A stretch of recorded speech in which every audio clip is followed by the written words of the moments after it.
Joining us now, NewsNation political contributor Denise Gitsham. She is a Republican strategist and former President George W. Bush aide. Thanks, as always, for being here. Got to start with the protests. Former President Trump is going to take advantage and discuss that today at several of these rallies. What is the strategy that he'll approach in discussing this delicate topic?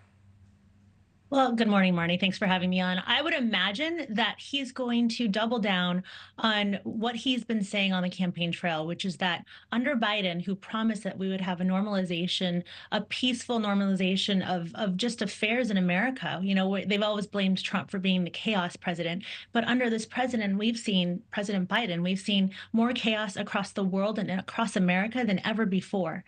And I think that that's something that people feel, even if they're not in places that are affected by it specifically. But we have seen these college campuses erupt across the country. And so we know that people everywhere are experiencing it in some way, shape, or form. If they don't have kids in college, then they are watching it on TV. And what they're seeing is terrifying. What do you make of some of the numbers so far where Trump has a slight lead in some of these key states, including Wisconsin? You know, it's fascinating that none of the hits or none of the ongoing televised trials or untelevised trials, any of the legal woes that he seems to be addressing or having to undergo or endure, seem to affect anything that people think about him or Biden, because people have consistently talked about the economy and the border being the top two issues that they're going to be voting on. As James Carville, the Democratic strategist, said a long time ago in the 90s, it's about the economy, stupid. And I think anyone who's ever been in presidential politics like I have been recognizes that that plays such a big role. People's ability to prosper and thrive is really what drives them to choose leaders. And so I think that works to Trump's advantage. And as inflation continues to rise under this president, President Biden, people are looking back on President Trump's presidency with a lot more favorable perspectives.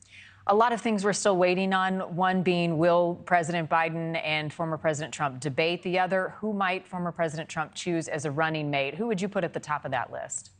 Well, I'm a big fan of Tim Scott. Definitely made no bones about that. As a dear friend he's a dear friend of mine and a mentor, and just, I know him so well, just personally and spiritually. I love his heart. I think he would be a great pick, especially as Trump continues to try to speak and galvanize the base. You know, I think there are a lot of other great options. There's Ben Carson. There's such a deep bench of people who are younger and really sort of bring a balance to Trump's style that I think would be effective on the ballot. I think that anyone who's sort of a Trump light, anyone who sort of echoes the way that he campaigns, is not going to be as effective. So people like Kristi Noem and Carrie Lake, other names that have been thrown out there, really bring nothing to the table other than their gender. And I think that what most Republicans are looking for is somebody who can assure them that there's a balance to who President Trump is character-wise, and that also that there's just, I guess, calmer minds, calmer temperaments will prevail and hold to a conservative line that so many of us are looking for in a Republican president. Right. And the sooner he makes that decision, he gains another surrogate out there on the campaign trail, because he's limited as to how much time he can travel. Denise, always good to see you. Thank you. Thank you, Marty. Have a great day. You too. All right, we've got some new details this morning about the murder of